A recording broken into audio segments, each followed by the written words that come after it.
सभी दर्शकों को वंदे मातरम, जय श्री राम। मूकं करोति वाचालं पंगुं लंघते गिरिं यत्कृपातमहं वन्दे परमानंदं माधवम्। तो मूकं करोति वाचालं पंगुं लंघते गिरिं, मूकं करोति वाचालं जो गूंगा होता है, मूकम करोति वाचाल जो गूंगा होता है वह वाचाल यानी सबसे अधिक बोलने वाला। जो गूंगा होता है वह बोलने लगता है। मूकम करोति वाचालम पंगुम लंघते गिरिं, लंगड़ा भी पहाड़ को चढ़ जाता है। यत् कृपा तमहं वंदे परमानंदम माधवम, जिस पर परम आनंद रहने वाले माधव अर्थात भगवान श्री कृष्ण की कृपा हो। वो व्यक्ति यदि गूंगा भी है तो वह बोलने लगता है, यदि लंगड़ा भी है तो वह पहाड़ को पार कर जाता है। ऐसे परम परमात्मा हरि भगवान श्री कृष्ण को मैं नमन करते हुए, मां शारदा को नमन करते हुए आगे कक्षा 6 पाठ 18 परमानंदम माधवम। तो परमानंदम माधवम का अर्थ पहले जान चुके हैं, अर्थात परम आनंद प्रदान करने वाले भगवान श्री कृष्ण। परमानंदम माधवम परम आनंद प्रदान करने वाले भगवान श्री कृष्ण।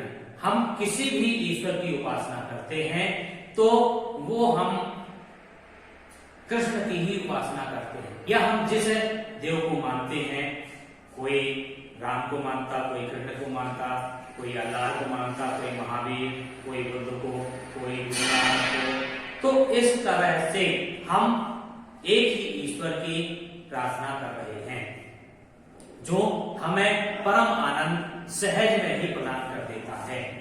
इस पाठ के रचयिता भागीरथ कुमरावत है। तो इस पाठ के रचनाकार भागीरथ कुमरावत जी हैं और यह विधा इसकी जीवनी है। तो इस पाठ का केंद्रीय भाव यह है कि हमें आपको सभी का, हमारा और आपका सभी का सबसे बड़ा धर्म है सेवा, दूसरों की सेवा करना। किसी महापुरुष ने कहा भी है, नर सेवा नारायण सेवा। यदि हम दीन दुखियों की मदद करते हैं, सहायता करते हैं, वही सच्ची सेवा है, वही सच्चा धर्म है। महापुरुषों का जीवन सेवा कार्यों का जीता जागता उदाहरण है। जैसे हम विवेकानंद जी को ले लें, गांधी जी को ले लें, बाबा साहब आमटे जी को ले लें, मदर टेरेसा जी को देख लें। आज सभी ने सेवा कार्य को ही प्रमुखता दी है।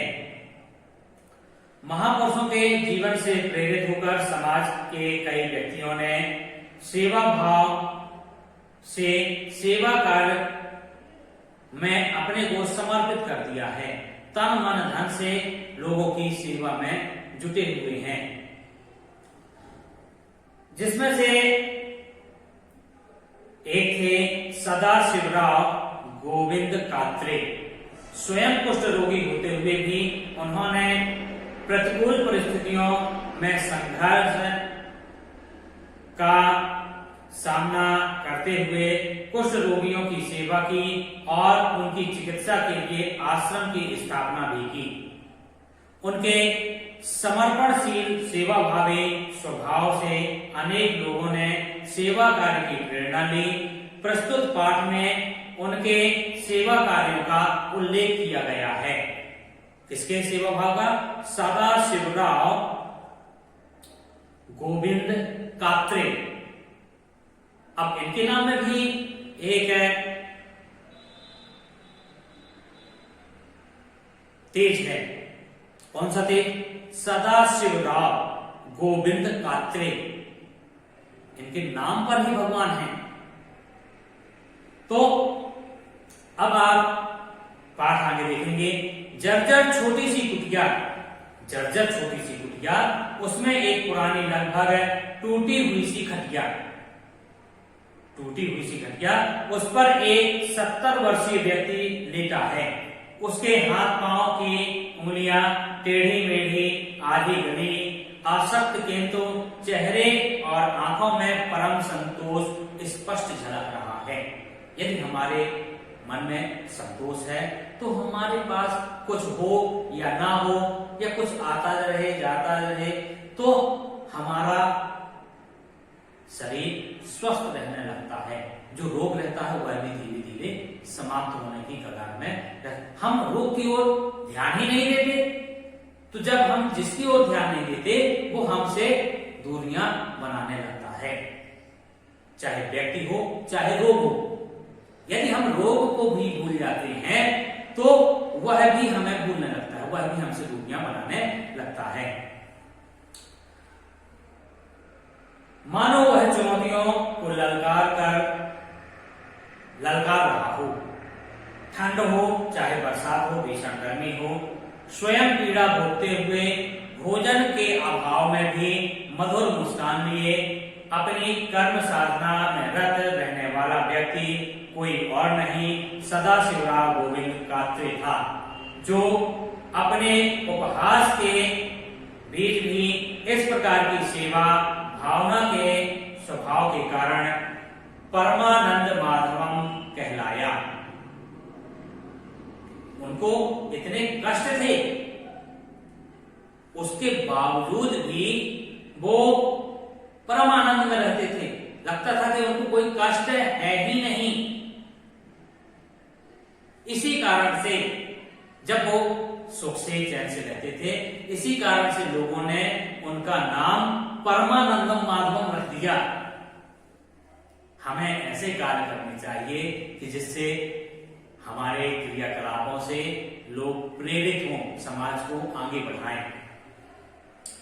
सदाशिवराव गोविंद कात्रे का जन्म सन 23 नवंबर 1909 गुना मध्य प्रदेश जिले के आरोन ग्राम में हुआ था। इनका जन्म हमारे ही हृदय प्रदेश में हुआ है। उनके पिता गोविंद कात्रे और माता राधाबाई थी। सदाशिवराव के पूर्वज वेद पाठी ब्राह्मण थे। वेद पाठी ब्राह्मण यानी वेदों को पढ़ने वाले और उनकी व्याख्या करने वाले। परिवार में पौराणिक कथाओं के श्रवण करने से सदाशिवराव के मन पर गहरा प्रभाव पड़ा। यदि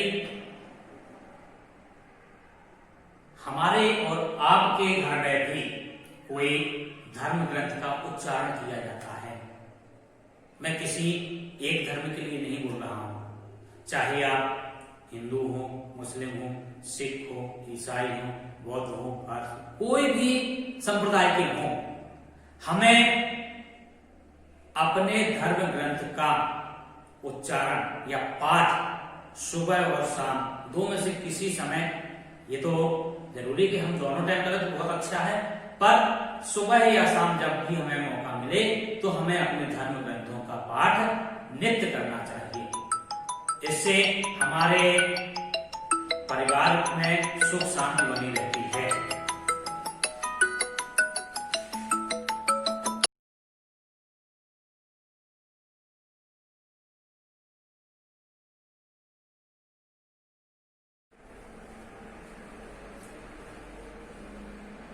तो आप लोगों को मैं बतला रहा था कि हमें अपने धर्म ग्रंथों का अध्ययन करना चाहिए।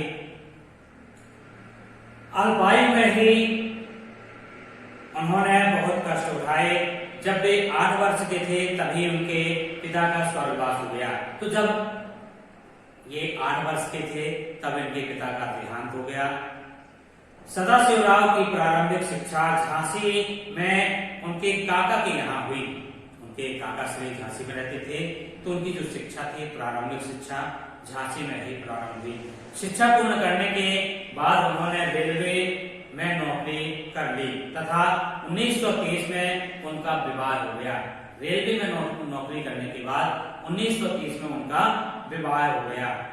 2 वर्ष बाद उन्हें कन्या रत्न की प्राप्ति हुई। 2 वर्ष बाद उनके यहाँ पे पुत्री ने जन्म लिया। इसी बीच प्रकृति ने उनके साथ क्रूर उपहास किया। उन्हें कुष्ठ रोग ने आ घेरा, लेकिन उन्होंने किसी को कुछ नहीं बताया। उन्हें कुष्ठ रोग हो गया पर उन्होंने किसी को भी नहीं बतलाया और चुपचाप उपचार चलता रहा, पर रोग छिप न सका। खैर खून खांसी खुशी बैर प्रीत मत चार, ये किसी के छुपाए नहीं छुपते, तो उनका जो कुष्ठ रोग था वो भी छुपाया नहीं छुपा। पहले तो वो चुपके चुपके उसका इलाज कराते रहे, पर कुछ समय पश्चात लोगों को पता चल गया। हाथ पैर गलना प्रारंभ हो गए, घावों से द्रव बहने लगा। जब आत्मीय लोगों को पता चला तो वे भी दूर रहने लगे। जब लोगों को पता चला अपने स्वजनों को कि उन्हें कुष्ठ रोग हो गया, तो उन्होंने भी दूरियां बनाना प्रारंभ कर दी। सभी उनसे घृणा करने लगे। परिवार में भी उनके खान पान और रहने की व्यवस्था अलग कर दी गई। उनकी स्थिति घर में ही अब अछूत जैसी हो गई। जिस परिवार को उन्होंने पाला और उनकी जरूरतों को पूरा किया, आज वही परिवार उनको अलग कर देती है, अलग कमरे में अछूतों की तरह छोड़ देती है। रोग के प्रति अज्ञानता, रोग से रिसने वाला द्रव्य और भिनभिनाती मक्खियां ही रोगी के प्रति घृणा पैदा कर देती हैं। यदि रोगी भी साफ स्वच्छ रहे तो लोग उससे घृणा नहीं करते, पर जब इस तरह की परिस्थितियां उत्पन्न होती हैं तो लोग भी उनसे घृणा करने लगते हैं। जिन परिस्थितियों में रोगी को अधिक ढाढ़स, अपनापन और स्नेह की आवश्यकता होती है, उन परिस्थितियों में निरंतर घृणा और दुराव जीवन में नैराश्य का भाव पैदा करता है। लेकिन इन सब परिस्थितियों में भी सदाशिव राव की जीविका स्पष्ट दिखाई देती थी। लोग उनसे घृणा करने लगे, पर इन परिस्थितियों का भी वो सामना करते रहे और वो प्रसन्न रहते थे। इतने में भी उनकी हिम्मत नहीं हारी। सदाशिव राव को अपने पुत्री के विवाह की चिंता थी। उन्हें लगता था कि किन्हीं कारणों से ये सब हो चुका है, पर हमारी पुत्री का जो विवाह हो जाए। उनके मन में अंतर्द्वंद चलता था कि कुष्ठ रोगी पिता की कन्या का वरण कौन करेगा, हमारे यहाँ कौन आएगा, हमारी पुत्री का विवाह कैसे होगा, ये चिंता उन्हें सताने लगी। यदि समाज ने उन्हें अस्वीकार कर दिया तो क्या होगा, कहाँ जाएगी। यदि समाज के लोगों ने उसे स्वीकारा नहीं तो फिर उसकी जिंदगी का क्या होगा। ऐसा विचार उनके मन में आने लगे। उन्होंने पुत्री को पढ़ा लिखा कर इस योग्य बना दिया कि वह अपने पैरों पर खड़ी हो सके। बाद में शिक्षित पुत्री का विवाह ग्वालियर निवासी मधुकर राव सरवटे के साथ हो गया। उन्होंने अपनी पुत्री को सक्षम बनाया, पढ़ाया लिखाया और सरवटे साहब के साथ ग्वालियर में उनका विवाह हो गया।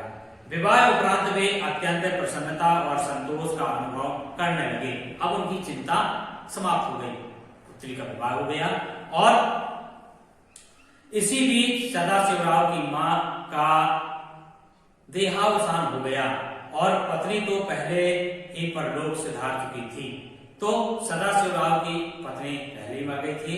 अब जो मां थी, मां का भी देहांत हो गया। अब उन पर कोई पारिवारिक दायित्व नहीं रहा। अब परिवार की कोई भी चिंता उनके अंदर नहीं थी। संसार के दुखों से लड़ते हुए वे अपनी चिकित्सा कराने पहले वर्धा, अमरावती गए, वहां से पुनः घर आए तथा जिला बिलासपुर में वेतलपुर नामक स्थान पर पहुंचे। अब ये वेतलपुर आ गए। यहाँ ईसाई मिशनरी द्वारा संचालित कुष्ठ चिकित्सालय स्थित था। ईसाइयों ने कुष्ठ रोग के निवारण के लिए यहाँ पर एक अस्पताल खोल रखा था। वे वहां भर्ती हो गए। वहां उनका इलाज ठीक ढंग से हो रहा था, लेकिन वहां कतिपय कारणों से सदाशिवराव का मन विचलित हो गया और अंततः वे आश्रम छोड़कर चले आए। सदाशिवराव का शरीर जर्जर होता जा रहा था, परंतु संवेदनशील मन एवं आत्मबल कुछ ना कुछ करने के लिए मचल रहा था। शारीरिक दशा तो उनकी खराब होती गई, पर उनका आत्मबल अभी भी मजबूत था और उपचार से उन्हें लाभ होता जा रहा था, परंतु शरीर का रूप ऐसा हो गया कि सुंदर मूर्ति में आग लग गई हो। मूर्ति तो सुंदर हो, पर उसमें क्या लग गई हो? आग से झुलस गई हो। इसी जन्म में इसे शरीर से कुछ करना चाहिए, यह संकल्प सदाशिवराव ने लिया और कुष्ठ निवारण का व्रत लेकर वे आगे निकल पड़े। मेरा तो कुष्ठ दूर होगा भी, साथ में संसार के लोगों का भी कुष्ठ मैं दूर करूंगा। ऐसी कसम लेकर, ऐसी प्रतिज्ञा लेकर वो आगे बढ़ चले। इसी बीच उनकी भेंट मध्य प्रदेश के तत्कालीन राज्यपाल महिम हरिभाऊ पाटस्कर से हुई। इस भेंट के समय सदाशिवराव ने कुष्ठ रोगियों की सेवा से संबंध में चर्चा कर उनसे प्रेरणा प्राप्त की और कुष्ठ रोगियों की चिकित्सा एवं आवास के लिए एक आश्रम स्थापित करने का विचार किया। इस कार्य हेतु वे बिलासपुर के पास चांपा नामक स्थान पर पहुंचे। वहां कुष्ठ रोगियों की दुर्दशा देखकर उनका हृदय करुणा से भर गया। वे स्वयं कुष्ठ रोग से पीड़ित थे। कुष्ठ रोगियों के दर्द और मनोदशा को वो भली भांति जानते थे, परिचित थे। अतः उनकी सेवा के लिए वे वहीं झोपड़ी बनाकर घोघरा नाला कुष्ठ बस्ती में रहने लगे। कुष्ठ रोगी उनके निश्चल प्रेम एवं आत्मीयता के से अभिभूत थे। चांपा नगर की बस्ती में इस कार्य को करते समय उन्हें उपहास एवं अपेक्षा के बाणों का सामना भी करना पड़ा। लोग उनका मजाक उड़ाते थे, अरे खुद तो कुष्ठ रोगी है, दूसरों का कुष्ठ कैसे रोग दूर करेगा। परंतु उस पर भी वो मुस्कुराकर वाणी के माधुर्य से लोगों के मन को मोह लेते थे। सदाशिवराव की योजना के अनुसार उन्हें रोगी की चिकित्सा एवं आवास हेतु लखुर्री ग्राम में स्थान भी मिल गया, जो कि चांपा से लगभग 10 किलोमीटर दूर है। आगे चलकर यह आश्रम भारतीय कुष्ठ निवारण संघ चांपा के नाम से 1962 में विधिवत एक संस्था के रूप में पंजीबद्ध हो चुका है। आश्रम में रामचरितमानस, महाभारत के विभिन्न दृष्टांतों के माध्यम से कुष्ठ रोग के प्रति सेवा भाव और सहयोग को राष्ट्रीय गुण के रूप में जागृत किया। धीरे धीरे आश्रम का विस्तार होने लगा। सदाशिवराव ने स्वयं कुदाल से खोदकर बंजर भूमि को उर्वरा बनाया। जो वहां की बंजर भूमि थी, स्वयं मेहनत करके वहां पर खेती के योग्य उस भूमि को बना डाला। उनके अथक परिश्रम एवं राष्ट्रभक्ति के भाव से समाज को सकारात्मक दृष्टिकोण प्राप्त होने लगा। समाज ने देखा कि एक व्यक्ति अकेला इतना कार्य कर सकता है, तो हमें भी उनकी सहायता करनी चाहिए। एक व्यक्ति ने रोगी होते हुए भी समाज की उपेक्षा और तिरस्कार को सहते हुए अपने पुरुषार्थ से आश्रम की स्थापना की। आश्रम के सुसंचालन के लिए उन्हें समर्पित व्यक्ति और धन की महत आवश्यकता हुई। अब आश्रम को संचालित करना है तो व्यक्ति एवं धन, जन और धन दोनों की आवश्यकता थी। सदाशिवराव सोचते थे कि यदि कुष्ठ के कलंक से राष्ट्र को मुक्त करना है तो राष्ट्र के प्रत्येक नागरिक का सहभाग इसमें होना चाहिए। हमें आपको चाहिए कि हम उनकी सहायता करें। रोग मुक्त समाज होगा तो राष्ट्र बलवान होगा। यह सद्भाव लेकर सदाशिवराव ने तत्काल महामहिम राष्ट्रपति महोदय डॉक्टर राधाकृष्णन को पत्र लिखा। उस समय के राधाकृष्णन जी हमारे देश के राष्ट्रपति थे। उन्हें एक लेटर इश्यू किया।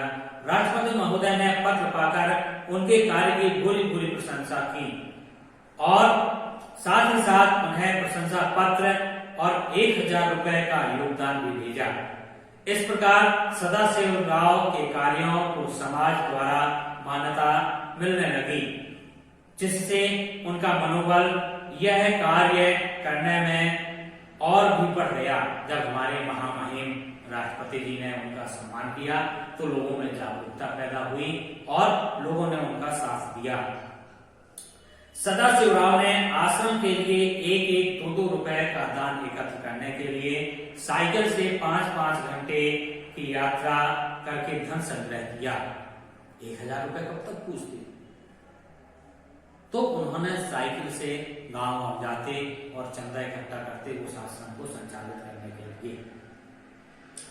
आश्रम में रहने वाले कुष्ठ रोगियों के भोजन के लिए समाज को जोड़ते हुए घरों में भोजन बनवाते समय 1 मुट्ठी चावल कुष्ठ रोगियों के लिए निकालें, इस प्रकार का आंदोलन प्रारंभ कर दिया। हर घर में जाते थे और सभी घर में कहते थे कि 1 मुट्ठी चावल जो आप घर में बनाते हैं तो वह कुष्ठ रोगियों के लिए निकालकर अलग कर दीजिए। ऐसा जन जागरण उन्होंने चलाया और इस प्रकार का आंदोलन प्रारंभ किया। आश्रम में वे कुष्ठ रोगियों की सेवा के साथ साथ उन्हें अपने हाथों से भोजन बनाकर खिलाते थे। उन्होंने कहा, कुष्ठ रोग राष्ट्र के लिए कलंक है, आओ हम सब मिलकर अपने राष्ट्र को कुष्ठ के कलंक से मुक्त करें। सेवा के बारे में उपदेश देना, आश्रम की सराहना करना, सदाशिवराव की प्रशंसा करना, यह कार्य तो लोग निस्वार्थ भाव से कर रहे थे, परंतु समय देकर आश्रम में रहकर कार्य करने वाला कोई नहीं था। प्रशंसा तो खूब करते थे, बहुत अच्छा काम है, भाई साहब अच्छा काम कर रहे हैं और ये, पर उनका साथ कोई नहीं दे रहा था, वहां पर आ कोई नहीं रहा था। सदाशिवराव का शरीर थक चुका था, उनका घूमना फिरना आना जाना बंद हो गया था, पर वे बैठे बैठे कार्य एवं कार्यकर्ताओं की पूछताछ करते रहते थे। जो आश्रम में कार्य कर रहे थे लोग, उनकी पूछताछ बैठे बैठे ही किया करते थे। आश्रम के सभी सेवा कार्य भले प्रकार चले इसकी चिंता करते थे और आश्रम में निरंतर भगवत भजन चलता रहता था। ईश्वर का भजन चलता रहता है और ईश्वर की ध्वनि से, ईश्वर के नाम की ध्वनि से रोगों का उपचार होता था। अभी आप लोगों ने भी सुना होगा कि नासा ने एक शोध किया, सूर्य के पास रिसर्च किया, तो वहां से ओम की ध्वनि निकल रही है। अब नासा भी मानने लगा है कि ब्रह्मांड में भी ओम का उच्चारण चल रहा है। तो सदाशिवराव की मृत्यु के कुछ समय पूर्व उनकी पुत्री प्रभावती और उनके पति दोनों आश्रम आए।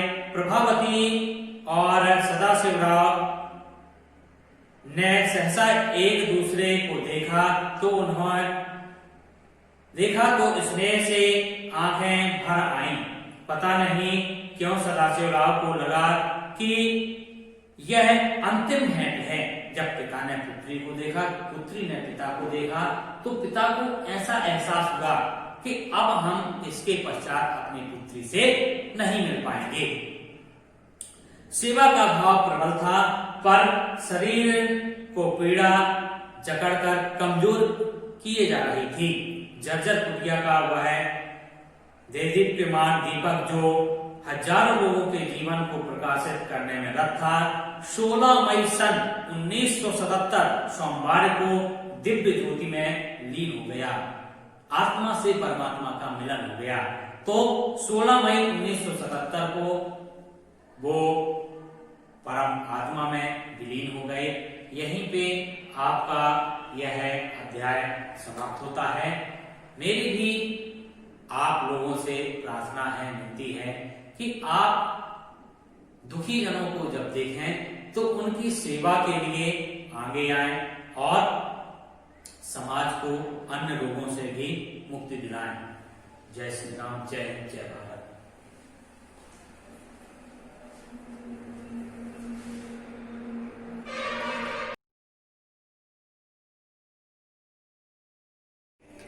आप निरंतर आगे बढ़ते रहें। यदि आपको यह वीडियो अच्छा लगा हो तो लाइक, शेयर, यदि नए हों तो सब्सक्राइब करना ना भूलें।